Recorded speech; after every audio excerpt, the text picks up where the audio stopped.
Let's talk about Cutie Pox today in My Little Pony Friendship is Magic, Season 2, Episode 6. Hi, I'm Megan the Fangirl. And I'm the Bagel Ghost. And let me ask the audience here, what would your cutie mark look like? See, I have mine as a little ink pot with a question mark coming out of it, and I named mine Odd Ink. That's my pony Sona. Because of writing or drawing? Yes. It can be both. It's not a big eyeball because you want to be an eye surgeon? No, that's not my special talent. That's like a trade. I don't know. Alright, you're allowed to be three-dimensional. Yeah. Anyways, this episode starts off with the Cutie Mark Crusaders. Another Cutie Mark Crusader episode, but... You just don't like these children, do you? I'm kind of okay with this one because it's not the three of them, and for whatever reason I find them far less obnoxious when it's one at a time. Well, because one child can be shushed. Three of them cannot.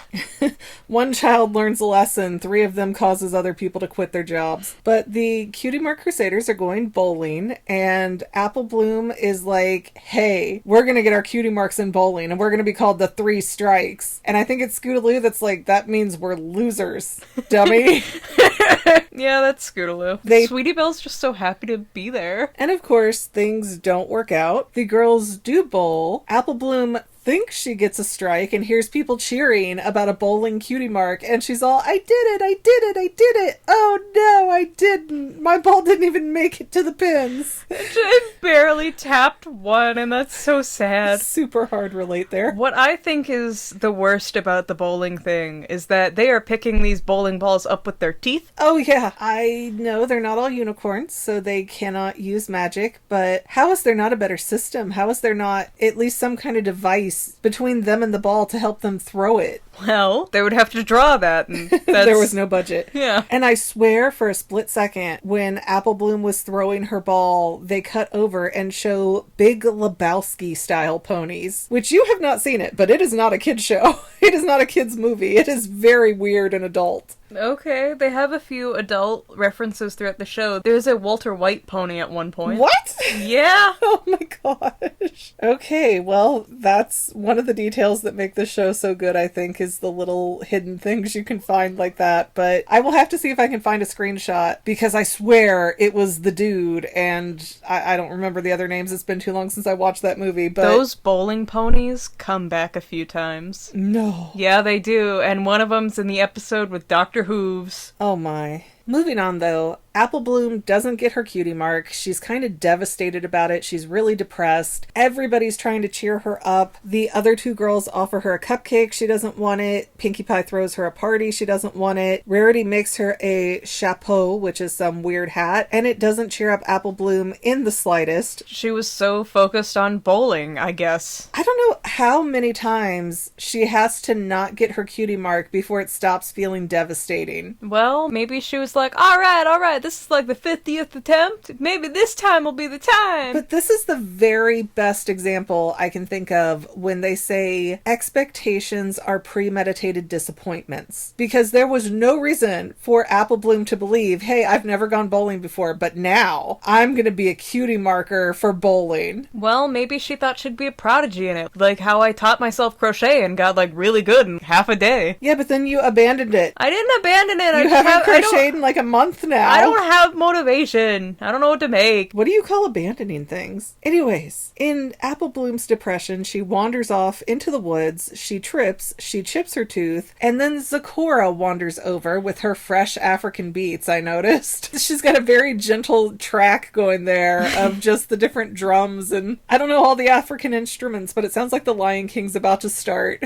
What I find weirder is that Sweetie Belle and Scootaloo saw Apple Bloom walk alone into the forest and didn't even try to be like, oh, maybe don't. They did. They called after her and tried to call her back, and Apple Bloom was just very intent on doing her thing. What was her original plan with going into the woods? Because she was very surprised to see Zecora. I think it was just a poor me walk, But Zakora, being the awesome zebra that she is, takes Apple Bloom home and makes her up a potion to fix her teeth, which also looks like nightmare fuel. I'm not going to show the clip of it because, wow, that was creepy. It's like that scene in Salad Fingers where he's playing the music box and his teeth all wiggle along to it. Ew. Yeah, you loved that. I don't know, it made me think of the Harry Potter thing with Hermione Granger and her giant beaver teeth. It seemed like it was not going to go well, but it goes fine. And in fact, it goes so well that Apple Bloom is like, hey, you've got all these potions for all these things. How about you hook me up with a Cutie Mark potion? Hit me up, fam. And I know the Cutie Mark Crusaders have always been like this, but they are such an over-the-top analogy for young girls wanting their boobs to come in. Huh? Yeah, it's the same thing of, oh, how come my breasts aren't here? How come my bosom isn't here, but so-and-so in class already has theirs? It's an analogy directly. I didn't want to think of children like that, so my brain always thought, oh, this is kids feeling pressured to pick a career at such a young age. You pervert. That's an interesting way to look at it, but you're wrong, because they literally tell Apple Bloom in this episode, oh, the only thing that'll get you your cutie mark is time. Replace that with boobs. The only thing that will get you your boobs is time. It's a weird version of Are You There, God? It's Me, Margaret. And it's prolonged over multiple seasons to make it more awkward. I never have I ever. Well, now you have.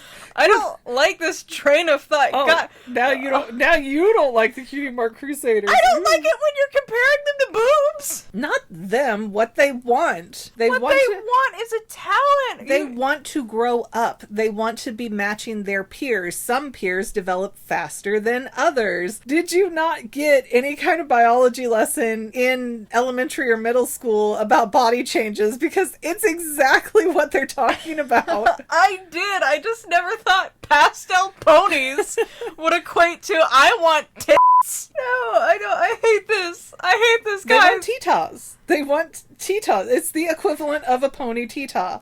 Guys, shame her. Shame her. Shame her in the comments. I'm not wrong. You pervert. I'm not wrong. You might not like it, but the body is not perverted. The body going through puberty and changes is not perversion. They're like 9. They don't even know what boobs are yet. Let me tell you, I had titas at 9, and by age 10, every girl in school was nasty to me because they didn't. Okay, they didn't eat all the McDonald's that I did to have the hormone growth issues, apparently. Their parents loved them and cooked healthy meals. Oh, what monsters. I didn't expect the whole thing on the Yabos to throw you off the Yabos? Who in this century has ever called it Yabos? Hocus pocus. You said she had nice yabos, right, Max? We gotta be like PG here. Grow up, man. The body's not dirty. It's a little weird to tell me now, at my almost adult age, that these little girls wanted something that makes them look more sensually attractive. I don't think it's sensually attractive to them, but it is a direct parallel of wanting to grow up and have the grown-up body markings. I agree that they want to grow up. I just, as a kid, me and my peers were concerned with, man, what if we don't have any skills at all and we just die alone? Well, those two things aren't related.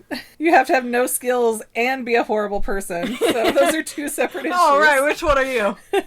Anyways, let's stop going down a wibbly-wobbly path here. So while Apple Bloom is trying to convince Sakura to make her a cutie mark potion, Sakura's like, nah, baby, but I gotta go to find a flower or something. Amethyst? And instead of looking at Apple Bloom and saying, hey, I've got all of these potentially dangerous ingredients here, get the F out of my house, pony I barely know. She's just like, have fun and take care of my house while I'm gone. I'm sure nothing will come of this. Well, I mean, this is not modern times, and no, kids... I blame Sakura for this. You do not, under any circumstance, leave random people in your house. I don't even care if they're adults. You don't do that, and you definitely don't leave a child unsupervised. Everybody knows this. You and your little magic hut where all your chemicals are and your bottles of it's like putting magic. a toddler where you keep all of the cleaning supplies. And they're mixing bleach with everything else until, woo, there's the swamp gas, Mommy. Not even Mommy. Hey, Aunt Carol. Who's been dead for 20 years.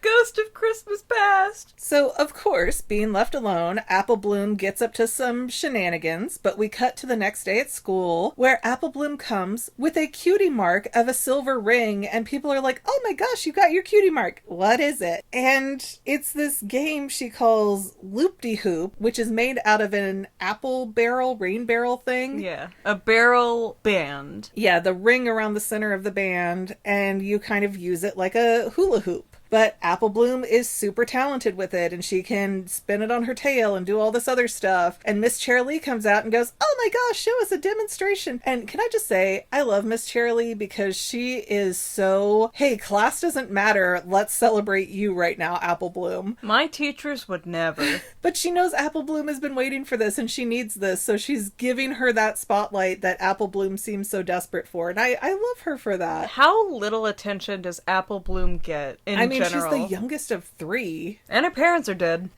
And her grandma doesn't even know if she has her or some other random kids for trick-or-treat. So, it's not a lot that's going well for Apple Bloom these days.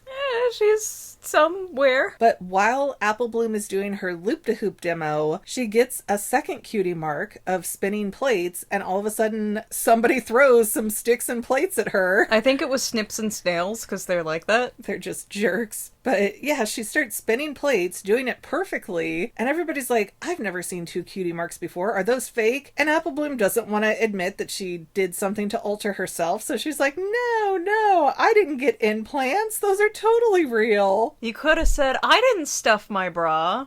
The more age-appropriate question. I guess that's fair. Stuffing would make more sense. I Regina Georged it and went to the nose surgery kind of thing. But Apple Bloom has shut up all of her haters. She goes home. Everybody in her family is saying how proud they are of her. Granny Smith is walking with a notable creaking sound, which another hard relate for me. Me when I turn a little bit in my bed. Just, yeah, you can hear Granny Smith coming now because it sounds like a rusty gate opening. Then we cut over to that night where Applejack is being woken up by this tippity-tappity noise, and Apple Bloom has developed a third cutie mark for tap dancing, and now it's extremely apparent that Apple Bloom cannot stop doing any of the cutie mark stuff because she's also still spinning the loop-de-hoop and juggling the plates on her nose. Is it a benign or malignant cutie mark?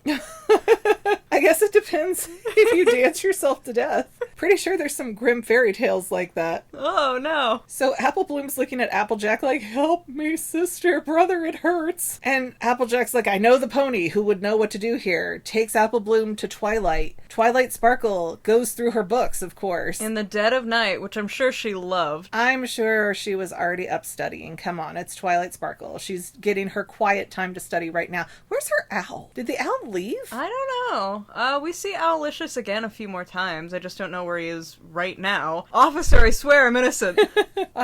Based on the pony hierarchy system we've seen so far, nobody's coming to look for a different species that goes missing. Okay, let's be honest. If it's not a princess's pet, it doesn't matter. But Twilight Sparkle figures out that it's a cutie pox, and she says the last time it was documented was in the Paleo era, which seems really far back, because Paleo usually means like caveman times. Yeah, that is the, I believe, second half of the Stone Age, where they got like tools and junk. Okay, but then explain to me why when Twilight changed the page and had illustrations of the cutie pox, it showed ponies skiing and doing stuff that would not be timeline appropriate. I think the writers and the animators just disagreed on what they wanted. It was just a whatever moment. It's only on screen for a second.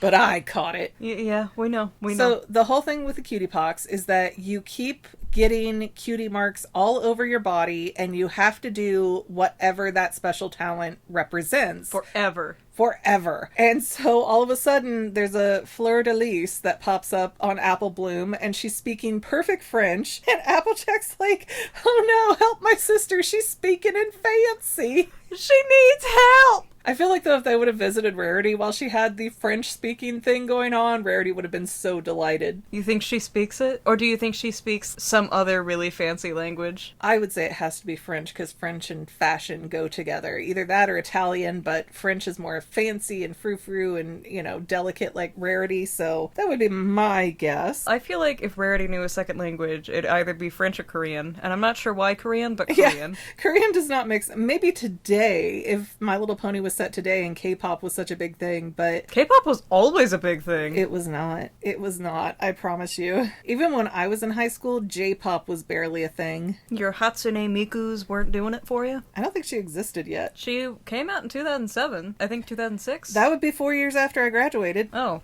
Haha. So poor Apple Bloom keeps getting more and more cutie marks, and she'll have to do things like run off to do stone carving or turn into a tornado. That makes no sense as a cutie mark. Chimney sweep. Yeah, there were some really oddball things just popping up. The two weirder ones were lion taming, where there were real lions that came from somewhere, and then there was fencing, so she grabbed someone who, I hope, volunteered to fence her. And they're all over her body, the cutie marks are at this point. Up to her face, up on her head. Zecora wanders in, and they're like, oh my gosh, Zecora, thank goodness you're here because we need your help. We were just coming to find you. And she's like, oh, that's cool, because I was having to come get another flower because the one I thought I had went missing. Conveniently. Yeah, and I can cure this cutie pox, but what we need are these seeds of truth. And I'm going to plant these 3 seeds, and somebody has to tell the truth. And she doesn't specify Apple Bloom. She's letting Apple Bloom come to terms with her own BS. Apple Bloom wants to remain anonymous. Yes. However, after the seeds are planted, Applejack gets all panicky, and she's like, hey, somebody tell the truth. Anybody, any pony. And so Pinkie Pie just starts throwing out, I didn't eat 2 of the, what were they? Corn cakes? Corn cakes, not crumb cakes. I didn't eat 2 of the crumb cakes from Mrs. Cake. I ate 12. Ah! Pinkie Pie is a problem. Yeah, and that did nothing. It had to be Apple Bloom who finally gave in and said, all right, I can't take it anymore. I am the one who got into Zecora's mixtures and made myself a potion, even though I had no idea what I was doing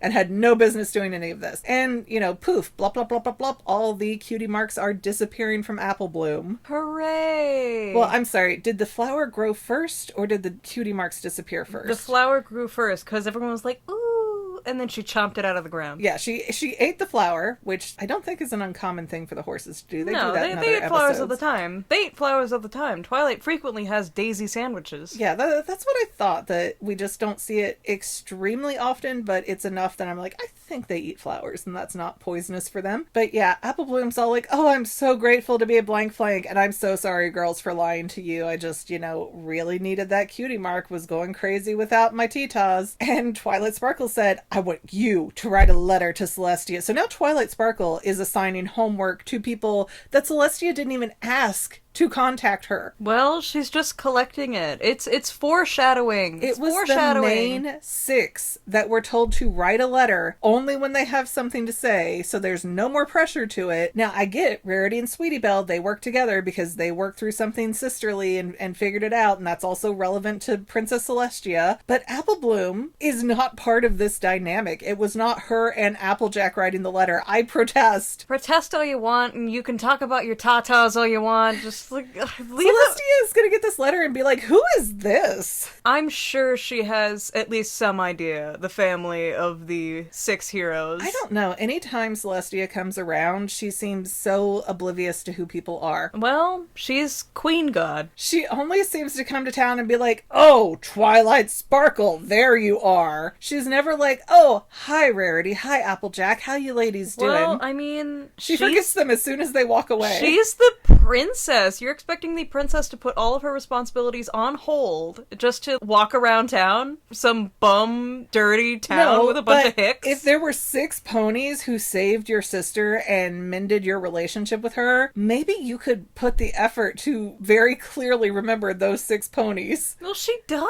Take a special interest. She does. Remember that time when Fluttershy kidnapped her pet Phoenix? Yeah, but I feel like there was trauma involved in that. That wasn't necessarily her remembering Fluttershy. Anyways, this episode ends with Apple Bloom talking about how she should try to get her potion cutie mark after making herself a Cutie Pox. Like, wow, baby, you totally missed the memo. I mean, this isn't even like a one-off comment either. She actually does throughout the series make a lot of potions with Sakura. Oh, well, okay. So, I'm glad Sakura there's at has least a friend. Yeah, I'm glad there's at least a throwback in there, and it's not just a weird one and done thing. And that's something I do love about this series more than the other ones, because in past generations of My Little Pony, there's the smart one and the fast one and the surfer one and the one who bakes. Here, they're all so very three-dimensional for the most part. At least any of them that we really get to know. I know there's like the spa ponies, and all we know about them are, hey, they spa. But we have Apple Bloom, who clearly has her future lined out for her in the apple orchard, but yet she's gonna learn how to do potions. She has her friends in the Cutie Mark Crusaders. She likes to try all these different things. She zip lines. They're not one-dimensional characters like Smurfs and original ponies. They're two-dimensional characters on Flash.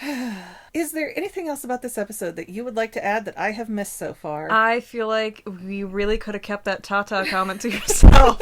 I feel like it's relevant for conversation. If you guys disagree with me, there is a comment section where you can do that. I heavily disagree with you. So with that, we would remind you guys to please like, subscribe, comment, and or share. That's all free for you. We have paid channel memberships that are not free for you. They do not come with cutie marks. Do not tell people that. But hey, we are still very appreciative for all of you that do sign up for however long you're able. And with that, we will see you next time with the next episode, which is... any idea? One of them! Episode 7 of season 2. Yeah! Bye! Bye!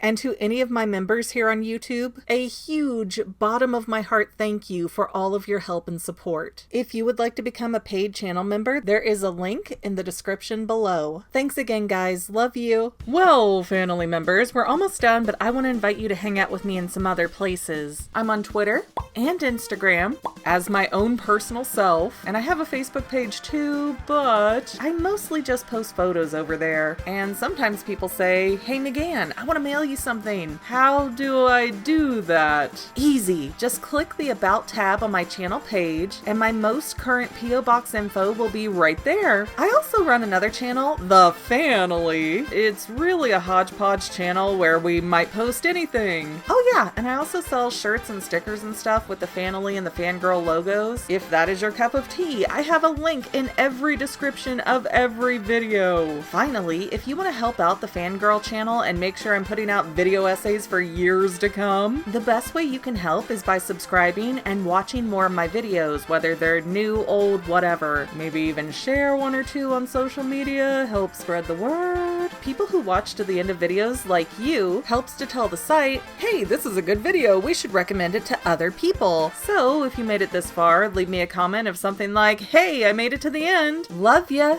See you next time, family members.